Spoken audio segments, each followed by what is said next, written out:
خبر شامل کرتے ہیں پاکستان کے شہر اسلام آباد۔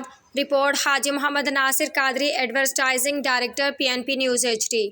صدر پاکستان پیپلز پارٹی آزاد کشمیر چودھری محمد یاسین کی زیر صدارت پاکستان پیپلز پارٹی آزاد کشمیر کے ٹکٹ ہولڈرز کا اجلاس زرداری ہاؤس اسلام آباد میں ہوا۔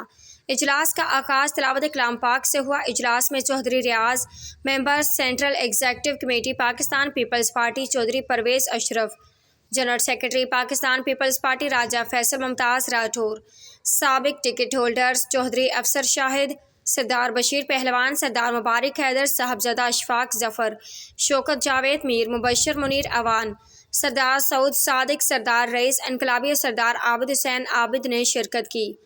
اجلاس میں پاکستان پیپلز پارٹی کے سابق ٹکٹ ہولڈرز نے اپنے اپنے حلقہ انتخاب سے متعلق مسائل، عوامی مطالبات، انفراسٹرکچر اور دیگر اہم ایشوز سے صدر پاکستان پیپلز پارٹی آزاد کشمیر کو آگاہ کیا۔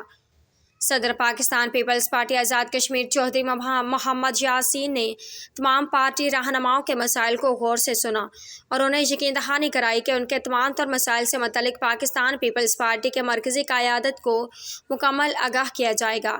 اور جناب صدر پاکستان آصف علی زرداری، چیئرمین پاکستان پیپلز پارٹی بلاول بھٹو زرداری اور محترمہ فریال تالپور سے آزاد کشمیر میں پارٹی کے سابق ہولڈرز کے جملہ حلقہ جات کے مسائل کو فوری حل کرانے کے لیے حکومت آزاد کشمیر کو فوری ہدایات جاری کرنے کا مطالبہ کیا جائے گا۔ صدر پاکستان پیپلز پارٹی آزاد کشمیر چودھری محمد یاسین نے تمام رہنماؤں کو پارٹی کی مضبوطی کے لیے بھرپور عوامی مہم جاری رکھنے کی تاکید کی۔